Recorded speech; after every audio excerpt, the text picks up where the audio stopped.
اپنے وقت سے مہتاب کا اڑنا اور ڈوبنا ہے.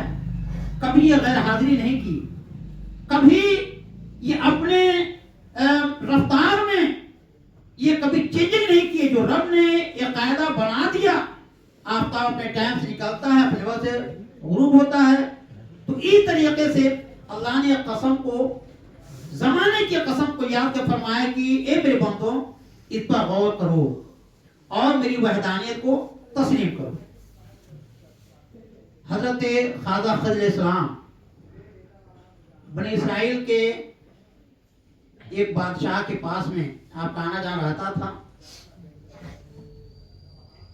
بادشاہ نے بات کہا, بنی اسرائیل کے بادشاہ نے, نیک تھا, بہتر تھا, اچھا تھا, کہا کہ ہم کو کوئی نصیحت کیجیے, ہم کو نصیحت سننا چاہتے ہیں کہ جس سے اللہ تعالی کی ذات میں میرا ایمان اور مضبوط ہو جائے. اور زمانے سے, کیونکہ عام طور جانتی ہے بادشاہ ہے, ایک امیر کبیر آدمی ہوتا ہے تو دنیا میں آسائشیں ہوتی ہیں, تو ویسی عمومی طور سے یہ ہوتا ہے کہ قدم لڑکھا جاتے ہیں, اللہ کا بھول کرتا ہے, اللہ کا. تو بادشاہ عمومی طور سے ایش و عشرت کے سارے سامان رہتے ہیں. بہرحال وہ دیندار بادشاہ تھا, کہا ہم کو کوئی نصیحت کیجیے. آپ نے فرمایا بادشاہ, ایک بار میں ایک جگہ سے گزرا, ایک صحرا سے گزرا, تو میں دیکھا کہ وہاں پر ایک ندی جاری ہے, اور دیکھا کہ وہاں پر ایک گھڑ سوار ہے, اپنے گھوڑے کو پانی پلا رہا ہے.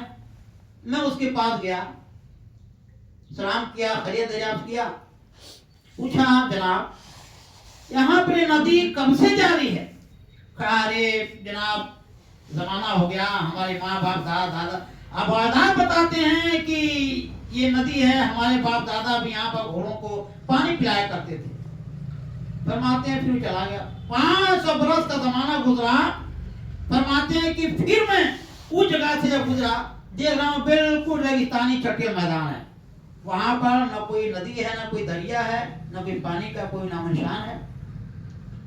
دیکھ رہا ہوں کہ ایک اونٹ والا اپنے اونٹ بیٹھے ہوئے اپنے نغمے گاتے ہوئے چلا جا رہا ہے. میں گیا اس کے پاس میں, سلام کیا, خیریت دریافت کیا. میں پوچھا کہ جناب یہ ریگستانی علاقہ کب سے؟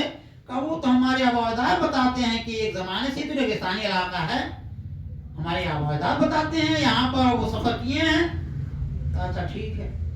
فرماتے ہیں پھر 500 برس کے بعد وہاں سے میرا گزر ہوا, تو میں نے کیا دیکھا کہ وہاں پر ایک آبادی ہے, لوگوں کی اچھی خاصی آبادی وہاں موجود ہے. میں ایک صاحب پاس گیا, جا کر سلام کیا, خیریت دریافت کیا. تو اس میں نے پوچھا کہ یہ آبادی کب سے ہو گئی؟ کہا رے یہ تو ہمارے آباء و اجداد یہاں پر رہے ہیں, یہاں پر تدفین اور ساری چیزیں ہوئی ہیں, ایک زمانے سے. پھر آپ نے فرمایا کہ اے بادشاہ, اسے بتانا یہ چاہ رہا ہوں کہ یہ زمانہ ایک کیفیت ایک حالت پر آنے والا نہیں ہے.